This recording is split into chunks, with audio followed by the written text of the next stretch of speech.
Hey, you guys. Okay, this is going to be part 2 of the series I'm working on about sleep paralysis and, more importantly, what's beyond sleep paralysis, what my experiences were, what I discovered with out-of-body experiences, astral travel, astral projection, whatever you like to call it. I call mine spontaneous out-of-body experiences because it wasn't a situation where I ever just sat up and studied on that or even thought about that kind of thing at the time or asked for it and I know a lot of people do. A lot of people, are very much into that. They want to try it. They do all kinds of techniques and things to put things in their head and to try and get out of body, and they trance. And, I've got a lot of information and experiences about stuff like that too, while fully awake, being able to trance. Drum circles, that's one thing that I love drum circles. I love drumming. And if I'm around that kind of thing, I'm a very easy trance, very, very easy to get out of my physical. I am very loosely tied to my physical. And it's weird. It's pretty much been that way all of my life. So anyway, I'm going to try to do the best I can to articulate this to you guys. I thank you for being here. It's important to me to go ahead and start getting a lot of this stuff out and sharing it with people. And, for the rest of this fall, I'm going to try to be as consistent as I can, focusing on this series until I finish up, getting out all the information I can about my experiences with sleep paralysis, out-of-body experiences, and basically what I learned over all those years with these things happening to me, what I began to realize about life and death and energy and fear and all of these things through those experiences. And so where we left off in part 1, I've got a lot on my mind today, you guys. This past weekend was my partner's birthday, September 1st, and this is the first birthday without him here physically. He passed away on September 13th, 2023 of throat cancer. And he had a lot going on. He was severe alcoholic. He had lost a child a few years before that. He had a lot of medical issues, a lot of pain, a lot of struggles. We went through a lot together, and it's been a year, and I'm still some days just as devastated as if it happened yesterday. Just a big part of my life, and such a deep and profound love for this guy, and such an emotional connection to him that it really just, a lot of days I'm just lost. I'm just still lost. I'm in my midlife age. My children are grown.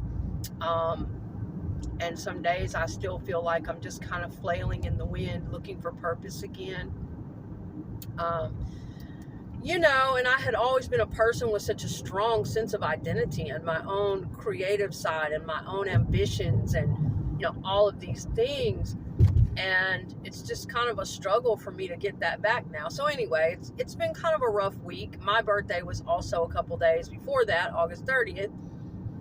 The good with the bad, but grief comes in waves. It comes and goes. Sometimes we pull out of it for a while, and just getting to the acceptance part is such a process, but I will be doing videos on that subject as well. Grief, losing a partner, alcoholism, all kinds of videos. I've got so much content to get to, death and dying, dream visitations, connection in the afterlife, the experiences I've had with that. So many things that I have to share and get to on this channel. So stay tuned for that. And anyway, but first, we're going to cover this stuff about out-of-body experiences.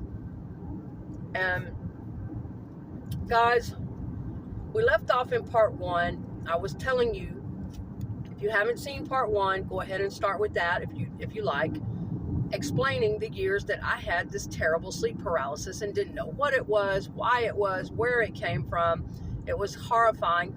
And then I described to you my first out-of-body experience. What happened to me when I just didn't fight the sleep paralysis anymore. And the words that popped in my head by a very gentle and kind voice, but one that I didn't recognize. You know, thinking back about that all those years ago, I guess that's 18 years ago. I don't know off the top of my head, but I was about 23, 24 when that happened to me, and I'm 48 now. Oh shit, it's been longer than that. I'd have to add it up. It's been a long time since that first experience, but reflecting back on that, it wasn't my voice. It wasn't a male voice either. It sounded like a female voice. Could have been a spirit guide.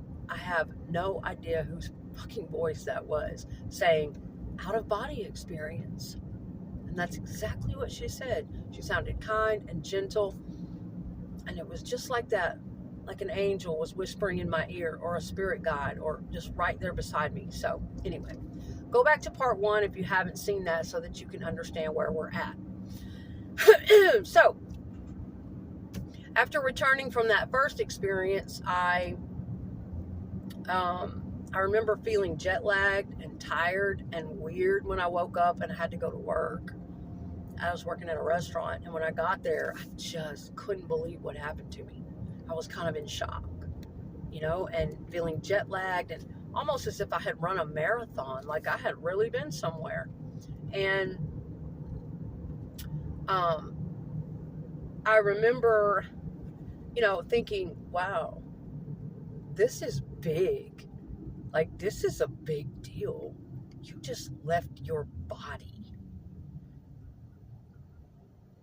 You just found what's on the other side of sleep paralysis. You literally let go. And that first experience, I described all the sensations that happened in that. Now, they didn't happen that way every time. All of that falling and sounds and then rising, and it didn't happen that way every single time. That very first time it was like that.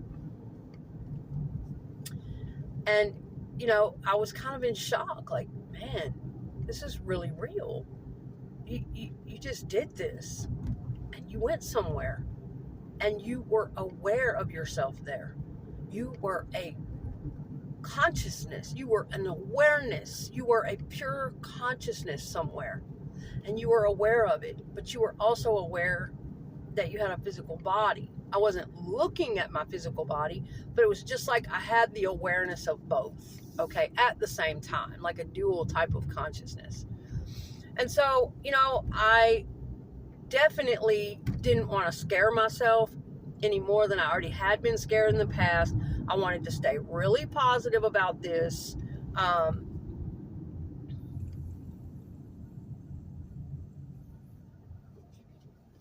And so I needed help. I needed to talk to somebody, and there was nobody in my immediate world that would really understand at that time, or that I could talk to about it, or that had had that experience. It's really not something that you just go, you know, talking about to just anybody.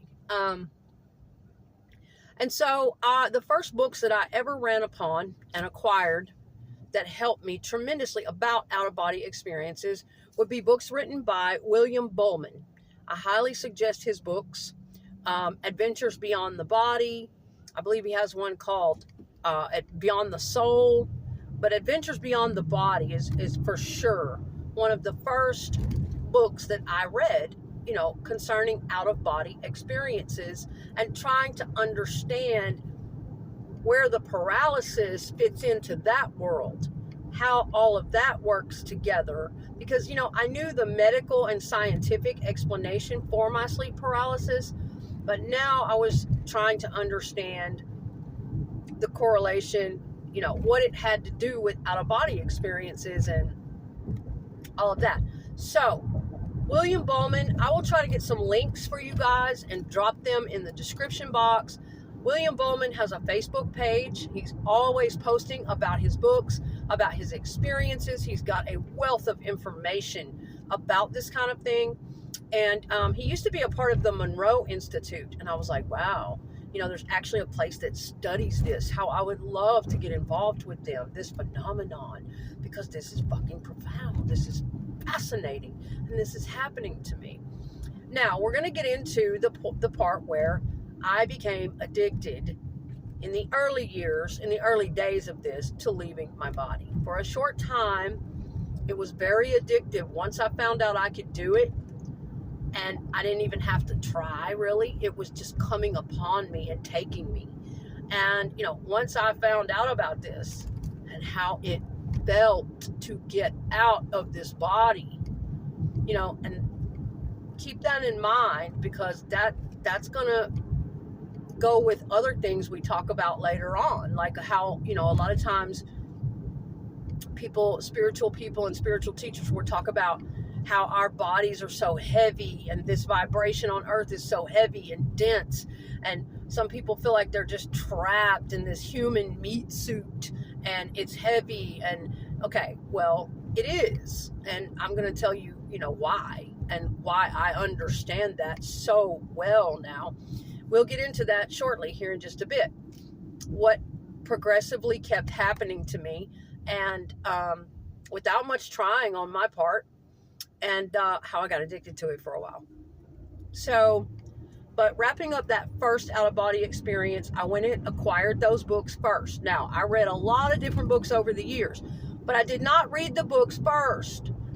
I had never really even thought about something like this. I was a spiritual person. As a kid, I was always drawn to astrology and all kinds of different things. Didn't necessarily have a great understanding of it growing up. That took a while, And then in my early 20s, I talked about this in my other video, how I did start opening my mind to more spiritual concepts like reincarnation, thoughts about the soul going on in the afterlife, things like that. But not once since I was maybe 12 years old had I even seen the word astral travel or out-of-body experience, okay? So I did not read these books beforehand. This is something that just happened to me as described in part 1, and then I needed to go get the books because I wanted to keep this very positive. I just intuitively know the power of thought. I just instinctively and intuitively know that it's going to be all about what you feed. If you feed your fear full of demons and witches and darkness, and this is trying to kill me, then that is what is going to continue to happen to you. It is going to grow darker and darker. Your life, your energy, your dreams, your whatever's going on with you. It's going to be all about what you feed. So I knew the importance intuitively of keeping it fucking positive. Now, do I know that darkness and evil exists? Absolutely. Where there's good, there's bad. Where there's dark, there's light. There's always those contrasts around us. Dark entity attachments and lower astral beings. We will get into them in future videos as well. I know about the lower astral, the middle astral, the upper astral levels. A lot of this stuff is complex and hard to understand. It's taken me years and years and years of not giving up on it and exposing myself to podcasts and reading and literature and study, just hearing it time and time again to understand a little bit more completely. But yes, lower astral beings, feeling them all around me, all these types of things. We're going to get into that. So yeah, of course, I know that, some people believe in full possession and that something can get into our body if we're out of it or possess us. And I personally don't believe in full possession. I believe that our souls are protected. But I do believe, and this comes from Dolores Cannon too, that our souls are protected and that we cannot be fully taken by any entity or spirit. But I do know that the lower astral beings can try it. And I've seen them and I have felt them and I've battled them even on loved ones and even felt them trying to get onto me and into me in my daily life. That goes on all the time with severe addicts, alcoholics, people who are battling depression and can't get out of it for months. These lower astral entities, I call them dark entity attachments. Dolores Cannon explains it very, very well, how they don't know they're dead. They've crossed over, but they don't quite know they're dead yet. And they died addicted or, in a bad lifestyle, gambling, drug addiction, murder, even crime. And they hang around human beings who are weaker, more depressed, more open and vulnerable to the darker sides, addicted, alcoholic, struggling. They hang around people who are in low vibrational frequency a lot of the time and too weak to fight them off. And they do try. They will absolutely try to get in. They want to get back in and experience those sensations that they had when they were alive. They want to drink. They want to have sex. They want to debauchery, total debauchery. They want to experience all this, and they're just not going to be able to do it. They can't get back into a human body all the way, but they freaking try, and they torment and they fuck with people who are on lower vibrational frequency already and open that portal up with severe alcohol and drug addiction and other, lower vibrational frequency shit. I've been there before, man, and it's hard to fight those fuckers off. I have felt it surrounding me before. I have felt it on my loved ones. I have had to battle those lower astral motherfuckers, those lower vibrational fucking entities all over my people before. Absolutely, man, just consuming them, trying to compel and control them, not all the way. The soul of that human was in and out. But when you're drunk or when you're high and you're abusing that shit, and when you are battling depression and certain different types of things, you're really weak and you're really vulnerable and you're kind of in and out of your body. Very much all that. So anyway, we'll get into the lower astral entities later on and how I felt them and saw them a great deal of the time around me, and how that tried to scare me a lot of the time and keep me in my body, or it would make me hesitate and go back into a state of fear. But we'll talk about that later. Back to the first out-of-body experience, wrapping that up. I will try to find some of William Buhlman's videos. He has videos on YouTube. He has videos on Facebook. Look him up. Look for his books. And I'll try to put some links in my description box so you can catch up with William Buhlman. If you're having sleep paralysis or out-of-body experiences, or you have been close to it before and you want information, I would highly recommend his books. Now, there are a lot of great other authors out there. There are other podcasts. There are other people. I'm just telling you, I guess it was almost 20 years ago. I don't know the exact figure. I was 24. I'm 48 now. So add that up. That was when this started happening. Those were the books that I ran into at that time. Nowadays, there's tons of information. But again, I would recommend you be careful. You be careful what you're going to put in your thoughts, your energy, and what you feed. Be careful with that, because again, I will say, it is all about your thoughts. It is all about your fears, your hesitation, and that shit feeds upon you if you let it. Okay? Now, these lower astral and dark entity attachments, again, I don't believe in full possession.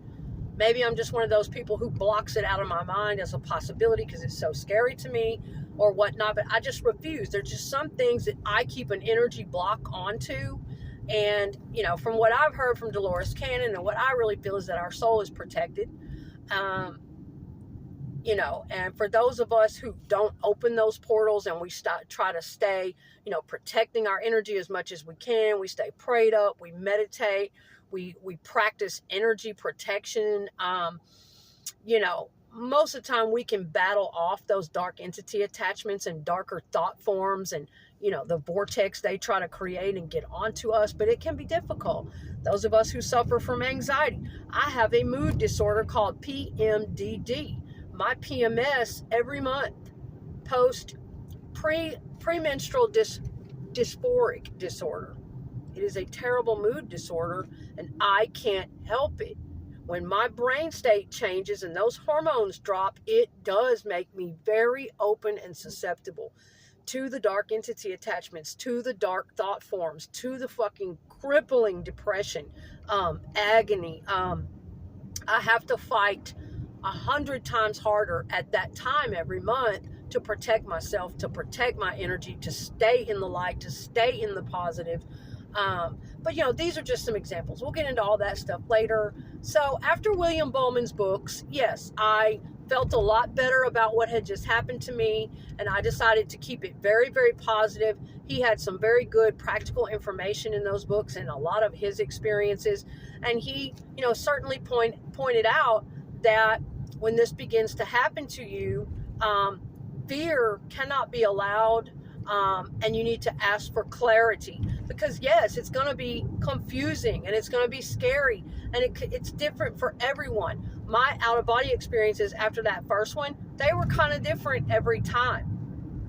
I would generally leave from the chest area, could feel my other body rising up from the chest area, but sometimes it was in a spiral. Sometimes but it was always from the chest. I never felt it leaving from the head or anything like that. But I had different sensations each time, and I really tried to keep in mind what he talked about as far as keeping it positive. No fear. Ask for protection while you're out of body. Know that you are protected by white light, by the light of God. Ask for protection from the Holy Spirit.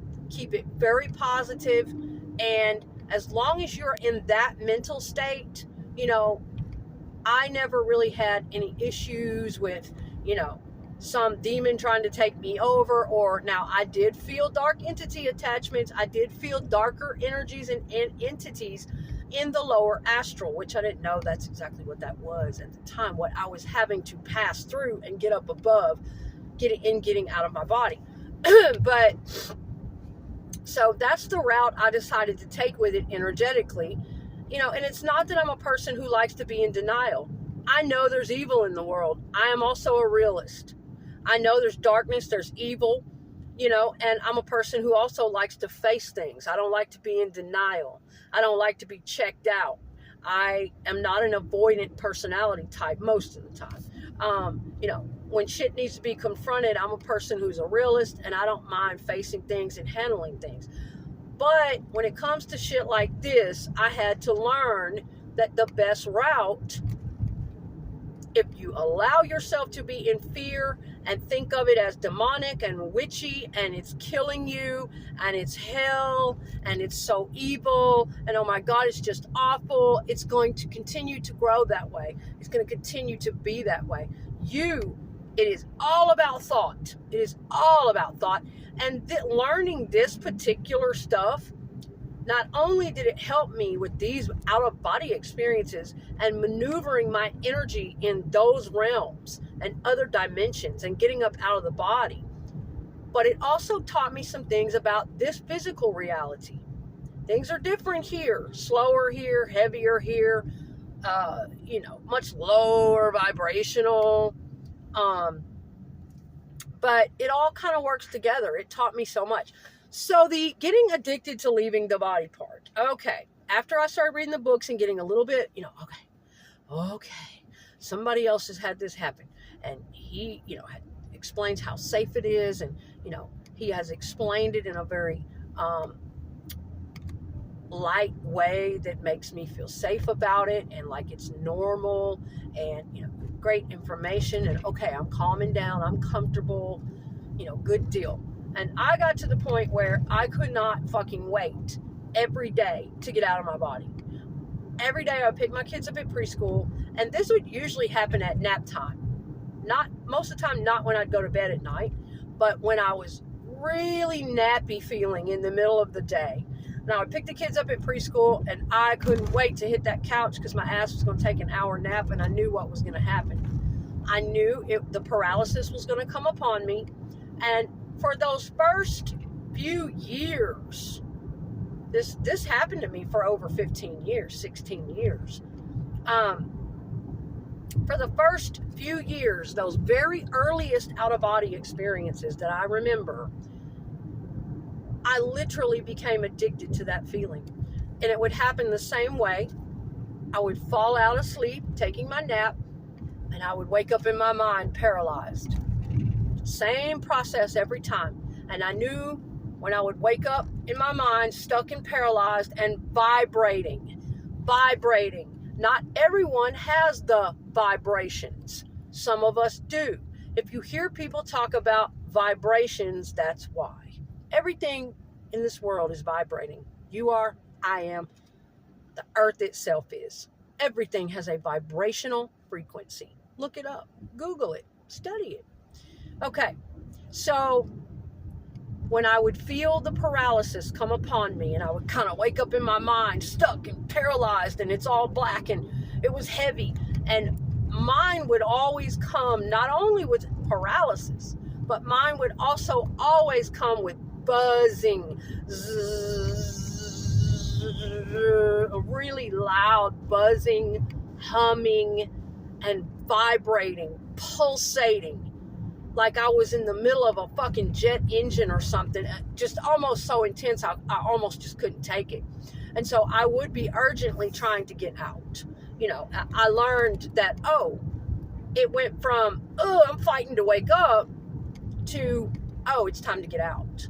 And I would, you know, in my sleep, I would let go, you know. I don't know if my physical body was actually doing that. If people were to be watching my physical body, if they would have seen my arms going flat and me spreading my chest and looking upward. But in that state, in that sleep state, that is the way I did it. And I would prepare, and I would always have to think something positive, though, to get out. I would have to think forward motion, think of someone I love, let the feeling of love wash over me, because love is always more powerful than fear. Love is always more powerful than fear. What does love do? Love gives us courage. Love fills us up. You know, think about it. Yeah, love is way more powerful than fear. We would, you know, fight to the death to protect our loved ones. Love is way more powerful than fear. It's way more powerful of an emotion. And, you know, I think I talked about this a lot in part 1. Where there is love, there can be no fear. Where there is real love, the deepest of love, in that energetic state, there can be no fear. And where there is a lot of fear, it's hard for there to be love. It's hard for love to vibrate there and develop there. And so a lot of this was learning about fear, you know, and I had to really start thinking about, in a spiritual way, what is this trying to teach me? What is this trying to show me? Guys, I feel like my video is going to cut me off any minute abruptly, and I don't want it to do that.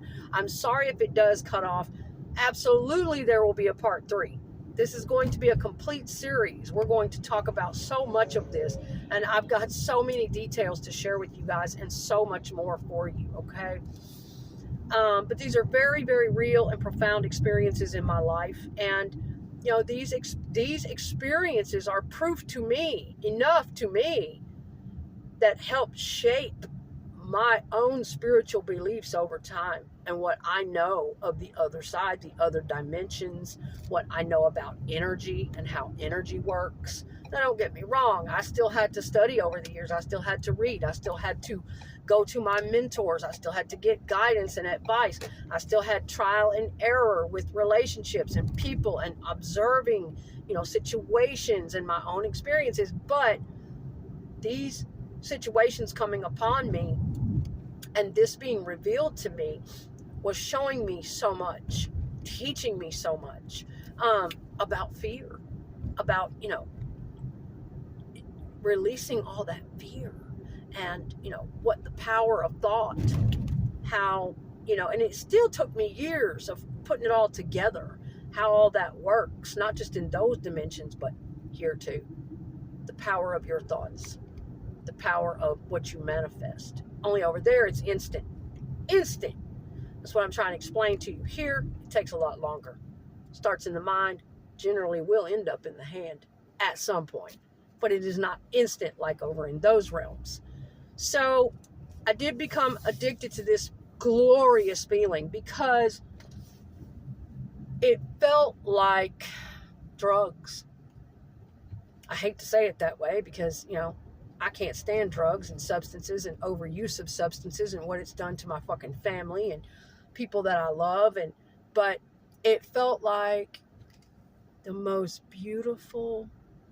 I can't even explain to you what it felt like as I felt my other body rise up out of my chest and leave this physical body. And for the first few times I kept doing it, it was like floating. It was very different from that very first time where I fell and fell and fell and fell and then I rose up. But generally, for the next few times, I would just float. You know, the paralysis would come on me, the fucking heavy vibrations, and I'd be in that paralyzed state, and I'd know it was time, and I'd know that the vibrations meant, okay, paralysis and vibrations, it's time to let go. Okay, it's time. You know, you gotta get out of this. You gotta get out. And the only way out is to think positive. The only way out is to be in, no fear. The only way out is, do not hesitate. And that's what would happen every single time, y'all. And I did that shit for months and months and months. It continued to happen to me for over 16 years. But I'm saying in those first days of this, especially the first few months to a year of doing it, I literally could not wait to get home every day. And I found myself wanting to go to sleep more often throughout the fucking day. Okay, guys, my two boys, mom's gonna take a nap. And I wanted to stay in that world as much as possible and explore it and experiment and see what would happen, even though it was also terrifying. It was also terrifying at times. These sensations I'm describing are intense. And literally being aware that you are separating from your physical body and feeling it go, and being aware that you are aware somewhere else and you are aware here. You have two consciousness. And, I never could see my physical body lying there. I never saw that. And I won't make things up or lie or anything like that. I didn't really see a lot on these trips. It wasn't just as clear as day, like walking into the next room or anything like that. It was always pretty blurry. The most intense part was leaving the body. I always remember the exit point, the paralysis, the spontaneous out of body, and then leaving, and what that felt like, and those sensations, and it usually being a bit blurry. And I remember the first time telling you guys I hit that ceiling, and then the second and third time, I can't even really remember where I went. But a great deal of the time, it would just change into, instead of me going to some structure or some person, most of my out-of-body experiences in the years after that would always be lights. It would be a spiral. I would float out, and then I would begin to spiral. And I used to think about that, like, oh my God.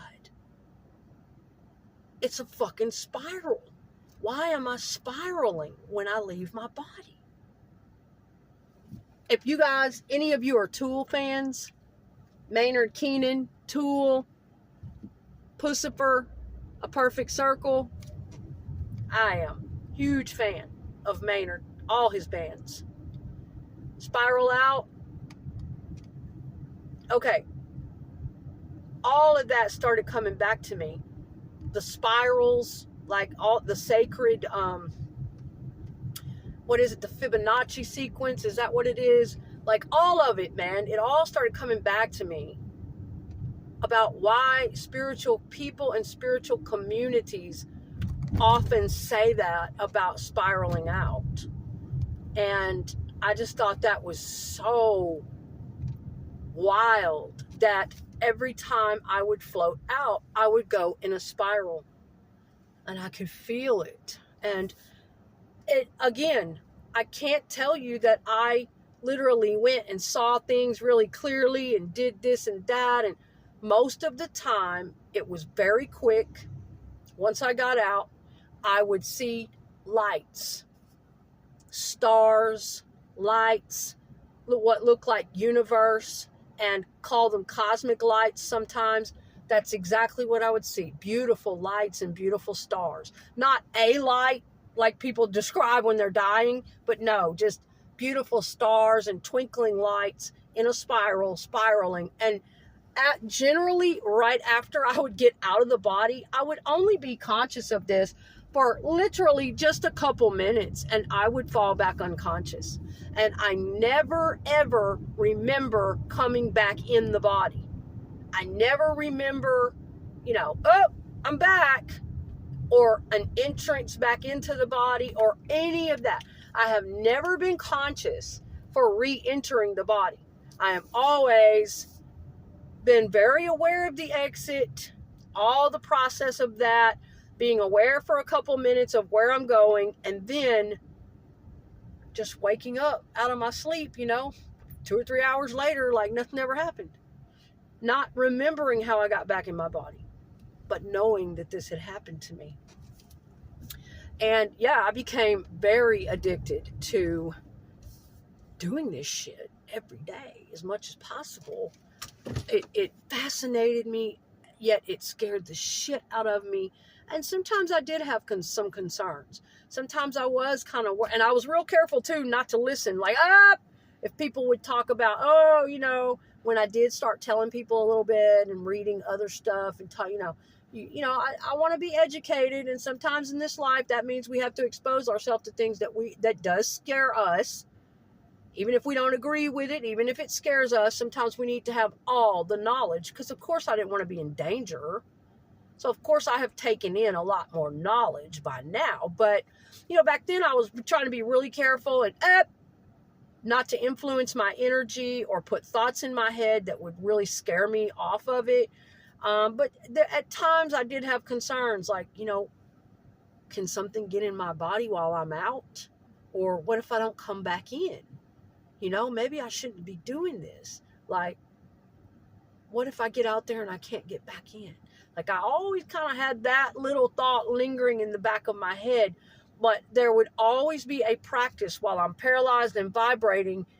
It would give me a moment to decide whether I wanted to dwell in my fear or whether I wanted to flip that fear into power, into no fear, and into trust, and into going. And every time, that's what I would have to do in order to get released from the body, and the heavy vibrations and the paralysis. Or, there would be times where I would just fall back unconscious, But, yeah. And I would generally choose not to go with that. I got better and better about having no fear, about just knowing, oh, here it is. Okay, it's time to go. No fear. Forward movement. Let's go out. Love, peace, whatever. But yeah, there were times where that little hesitation was back there of, oh God, here it is, and it's not like me being awake right here. It's like me being dead ass fucking asleep, but awake in my mind, paralyzed, vibrating like I'm in a fucking jet engine, pulsating, electrical popping, fucking about to explode. It's so intense, and me going, oh shit, here it is. Oh, I gotta get out. Oh God, what if I don't come back? I'm scared. It'd be those kind of little quick hesitations. That second thought of, what if I don't come back? What if I'm dying? I had that awareness. But it would always convert over into, just go. It wants to show you something. This is being shown to you and you need to go. Love is stronger. Think of someone you love. Or just go to the light. Go to where it's safe. Go to where it's beautiful. And by the time I would transmute it into that, gone. Start floating right out. It releases you instantly. Now, there were a few times that I shot out of my body. Now, remember how I told you guys I never felt myself leaving from the head or any other spots of the back, or it was always from the chest area. They have other names for these areas, but one out-of-body experience I had, I can't remember the specifics surrounding it, but I'll never forget this. And I lost all my stuff in a storage unit. I had journals and books and dream notebooks, and I had documented a lot of this. But I do remember one time, it was literally almost like going down a slide. Whooshee! And I shot out like that. And I don't remember exactly where I went. It seems like I went to a group of people. I was thinking of my friend that I loved and wanted to go see. And it seems like there was a slide there. But these were not dreams, okay? There's a big difference between dreams and out-of-body experiences. Now, in later videos, we are also going to get into not only the lower astral levels and the lower astral beings that I could feel all around me. We're going to get into that a little bit, what that felt like and how it kind of tried to scare me, you know, what those things felt like. And we'll also talk about, there's just so much, you guys. I have so much to share. We'll talk about that, and I'm trying to get this said before this video clips so I can get it uploaded.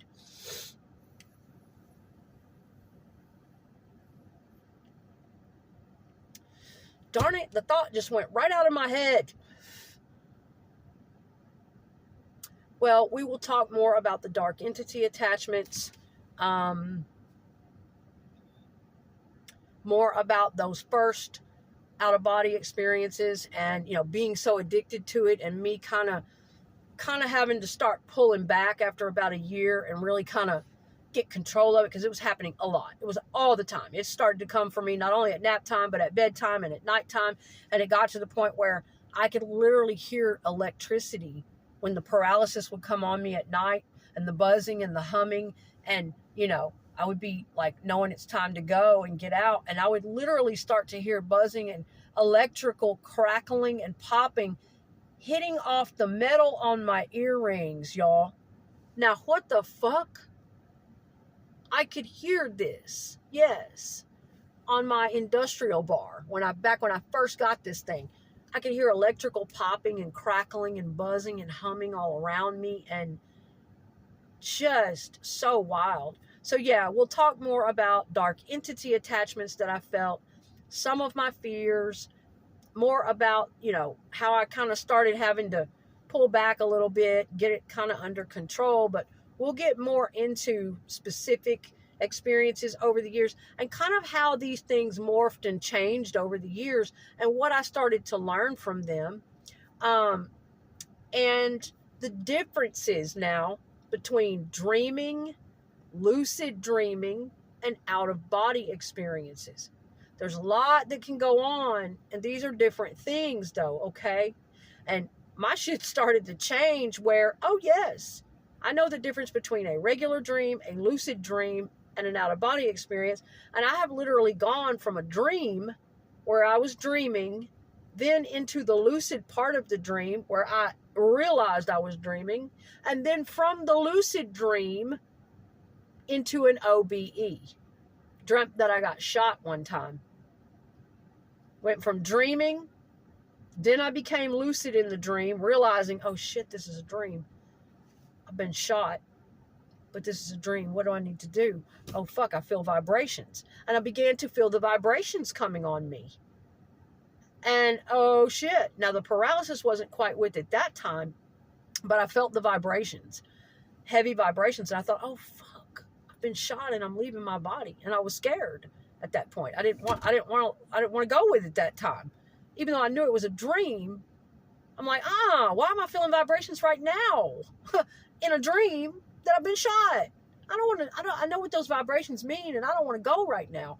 It was literally like that. But I could discern all of the differences.